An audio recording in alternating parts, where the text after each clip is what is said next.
The Invisibles. The 6:40 a.m. train from New Haven to Grand Central was the usual portrait of urban isolation. 24 strangers sat hunched in silence. The blue glow of phone screens lit their faces, earbuds in, eyes down. I was among them, armed with noise-canceling headphones and a scowl that I hoped would deter anyone from taking the empty seat beside me. It wasn't a good morning.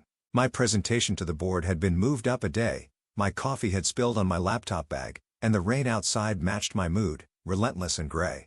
I had 3 hours of work to cram into this 90-minute ride, and the last thing I needed was a chatty seatmate. I watched with resignation as the train filled at Stamford. When the elderly woman with neatly cropped silver hair and a worn leather satchel paused by my row, I pretended to be deeply engrossed in my phone. She sat down anyway. "That's quite the impressive frown," she said, her voice carrying a hint of amusement. "Must be hard work maintaining it." I glanced up, prepared to offer the thin smile that usually discouraged further conversation, but something in her eyes, a warmth, a clarity, made me pause. "Bad morning," I muttered, returning to my screen. "Ah," she said, unperturbed. "Those happen with alarming regularity." I expected her to pull out a book or her own phone, but instead, she simply gazed out the window, seemingly content with the silence. There was something oddly compelling about her stillness amid the flurry of digital activity around us. After a few minutes, I found myself strangely annoyed by her serenity. My own thoughts refused to settle, the presentation notes blurring before my eyes. I glanced again at my open laptop. The deadline loomed, but my concentration was shot. "Do you commute this route often?" I asked, surprising myself. She turned, her smile reaching her eyes in a way that suggested she'd been waiting for this opening. "Only on Tuesdays. I volunteer at a children's hospital in the city." "That's nice of you," I said, the words sounding hollow even to my own ears. "Is it?" She tilted her head. "I wonder sometimes if nice is the word. Necessary, perhaps. For me, anyway." Something about her tone suggested there was more to this story. Despite myself, I closed the laptop slightly and set it aside. "What do you do there?" I asked. "I make origami animals for the children." She reached into her satchel and pulled out a perfectly folded paper crane, its wings delicately curved. "Would you like one?" Before I could answer, she placed it in my hand. The paper felt oddly warm against my palm. "Thank you," I said, studying the intricate folds. "It must take a lot of practice to make these." 35 years worth, she replied. "I'm Elena, by the way." "Michael," I offered, tucking the crane carefully into my jacket pocket. 35 years is a long time to fold paper cranes for kids. "It started with my son," she said, her gaze drifting briefly back to the window. "He was in that same hospital for 8 months when he was 7. Leukemia." "I'm sorry," I said, the standard response to mentions of tragedy. "Oh, he recovered beautifully," she said, her smile returning. "He's a father himself now. But that time in the hospital, it changes how you see the world." "How so?" "You start to notice things others miss, like who needs acknowledgement on any given day." Something about that phrase caught my attention. "What do you mean, needs acknowledgement?" Elena turned to face me fully now. "Have you ever been in a room full of people and felt completely overlooked?" I thought about the endless meetings where I'd raised points that were ignored, only to be praised when a colleague repeated them minutes later. "Yes," I admitted, "more often than I'd like." "There's a particular kind of pain in that invisibility," she said. "In hospitals, it happens all the time. Patients become their conditions. Staff become their functions. Everyone's so focused on the crisis that the human beings fade into the background." I nodded, thinking of my father's final days in intensive care, how the nurses had addressed my mother and me, but rarely him, as if his consciousness was merely an inconvenient footnote to his failing body. "So I started noticing," Elena continued. "Who's being bypassed today? The anxious mother in the corner? The new nurse still learning the routines? The child trying to be brave for their parents? And I'd make them an origami animal. Nothing grand, just a small moment of connection to say, 'I see you.'" "And that helps?" I asked, not meaning to sound skeptical but hearing it in my voice anyway. "Far more than most people expect." She pulled out a small notebook from her satchel and jotted something quickly, a neat little note I couldn't quite read. Then she flipped to a diagram. "May I show you something I've been researching?" Curiosity piqued, I nodded. "I've been documenting what happens after these small moments of connection for the past 7 years," she explained. Not in any formal scientific way. I was a neuroscience professor before I retired, but this is more observational. You were a neuroscientist? I asked, reassessing the woman beside me. For 38 years at Yale, she said, without a hint of boasting. But that's not important right now. What's fascinating is what I've observed about these small moments of genuine human recognition. She turned to a diagram in her notebook, 3 concentric circles with notes along the edges. When someone experiences being truly noticed, even for less than a minute, something remarkable happens in their brain. There's a release of oxytocin, a drop in cortisol, and an activation of the vagus nerve that promotes feelings of calm and connection. But here's what's truly extraordinary. She pointed to the outer circle. These effects ripple outward. How do you mean? The person who feels valued is more likely to truly value others afterward. There's a term for it in psychology, moral elevation. When we witness or experience acts of moral beauty, we're inspired to create more of it. I thought about the crane in my pocket. For a brief moment, I glanced down at my open laptop and presentation notes. A surge of guilt bubbled up. I should be working, but instead, I found myself oddly unwilling to look away from her diagram. So your origami is just the delivery mechanism, she finished. The real gift is the moment of attention. The paper crane might end up in the trash 10 minutes later, but that moment of being recognized, that changes something in the brain. And that person carries it forward. I found myself thinking about my team at work, how I'd been so focused on the upcoming presentation that I'd barely registered their efforts over the past week.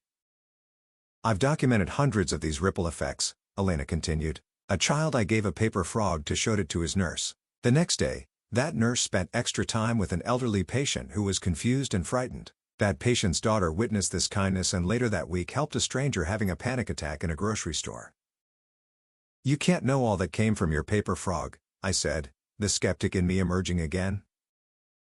No, she agreed easily. I follow up when I can. I ask questions, jot things down, and stay in touch with those I connect most deeply with. Over time, patterns started to emerge. She smiled. My son thinks I'm slightly obsessed. It does seem like a lot of effort for such small moments, I observed. That's where most people get it wrong, she said, her voice taking on a new intensity. We think changing the world requires grand gestures, massive movements, viral campaigns, but systems, families, organizations, communities, are just collections of human interactions. Change enough of those interactions, and you change the system. She turned to another page in her notebook, which showed something like a network diagram. Let me give you an example. 5 years ago, the children's hospital where I volunteer had a serious problem with staff burnout. Nurses were quitting, medical errors were increasing, patient satisfaction was plummeting. The administration tried the usual approaches, wellness programs, schedule adjustments, mandatory team-building exercises. She chuckled. Those went over about as well as you'd expect. I smiled despite myself, thinking of my company's own painful attempts at forced camaraderie. Then one of the nurse managers tried something different. She implemented what she called the 40-second rule. Before entering a patient's room or beginning a procedure, staff were asked to take 40 seconds, just 40 seconds, to make a genuine connection. To see the human being, not just the medical chart. To ask one question unrelated to their condition. 40 seconds doesn't seem like much, I said. That's precisely why it worked. It wasn't another burden on their time, it was a reallocation of attention within time they were already spending. The results were remarkable. Patient anxiety decreased significantly, medication errors dropped, and most surprisingly, staff burnout scores improved dramatically. I thought about my own morning routine, how I dove straight into emails before even getting out of bed, my mind already racing through the day's problems before my feet hit the floor. You're wondering if this applies beyond hospital walls, Elena said, reading my expression. I'm in corporate finance, I replied, as if that explained everything. Ah, the humanity-free zone, she said with a gentle smirk. Tell me, what's the biggest challenge your team faces right now? I hesitated, then found myself answering honestly. Communication breakdowns. Siloed information. People solving the same problems in different corners without talking to each other. And your solution so far? More meetings, I admitted, which everyone hates and no one fully pays attention in. Elena nodded, unsurprised. What if the issue isn't the quantity of communication but its quality? What if people aren't sharing crucial information because they don't feel seen or valued when they do? Her words hit uncomfortably close to home. I thought of Maya on my team, who'd stopped offering innovative ideas after being interrupted one too many times. And Jamal, whose detailed risk analyses were often skimmed rather than studied. "So I should make them origami?" I asked, half joking. She laughed. "The medium isn't the message. The question is, how might you create moments of genuine connection? Not just polite interaction, but authentic presence." "That sounds suspiciously like mindfulness," I said. "I tried a meditation app once. Lasted 3 days." "This isn't about sitting cross-legged chanting mantras," Elena said. "It's much simpler, and harder. It's about being completely present with another person, even if just for 40 seconds. Asking a question you genuinely want the answer to. Listening as if nothing else matters in that moment." The train lurched slightly as it began slowing for the Harlem 125th Street station. I realized with surprise that we'd been talking for almost an hour. "I call them invisible heroes," Elena continued, gathering her things. "People who create these moments of genuine connection without recognition or reward. They're not trying to change the world, they're simply present to the human beings in front of them. And yet, they're creating change more profound than most recognized change makers." "That's a nice theory," I said, "but is there any evidence it works beyond healthcare settings?" She smiled knowingly and handed me a business card. It was simple, just her name, email address, and the words "The Invisibles Project." "If you're interested, I can send you some case studies. Everything from corporate environments to conflict zones. The principles are remarkably consistent across contexts." I took the card, surprisingly reluctant for our conversation to end. "Before I go," she said, "would you try something for me, just as an experiment?" "What kind of something?" "For the next 3 days, ask yourself one question each morning. Who needs to be seen today? Then create just one moment of genuine connection. 40 seconds of complete presence with someone who might be feeling invisible." "And what will that accomplish exactly?" She stood as the train pulled into the station. "That depends on what you're trying to accomplish. But I suspect you might be surprised by what happens, both for them and for you." She shouldered her satchel and moved toward the door, then turned back. "The most powerful thing isn't being seen, Michael. It's truly seeing others." She gestured to the origami crane still peeking from my pocket. "That's not just a paper bird. It's an invitation to look up." And then she was gone, disappearing into the crowd of commuters. I pulled out the crane and examined it more closely. Tucked beneath one wing, I noticed a message written in tiny letters: "The most profound change happens in moments too small to measure."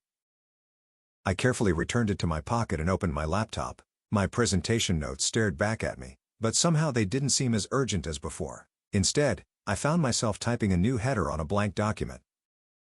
"Who needs to be seen today?" For the remaining 30 minutes of the journey, I thought about my team, mentally walking through our office, considering each person not for their function but for their humanity. By the time we pulled into Grand Central, I had a list of names and a strange, unfamiliar feeling of anticipation. I stepped onto the platform, the crane a silent reminder in my pocket. For the first time that day, perhaps that week, I looked up. 1 month later, I found myself on the 6:40 train again, on a Tuesday this time. I'd started riding that train deliberately, hoping I'd see her again. As we pulled into Stamford, I looked up, anticipation rising. And there she was, stepping onto the train, book tucked under her arm. She looked around, spotted me, and smiled. "I thought I might see you again," she said with a soft, knowing smile, her eyes lighting up as she took the seat beside me. I reached into my bag and handed her a folder. "You asked for evidence it works beyond healthcare settings," I said. "I thought you might want to add this to your research."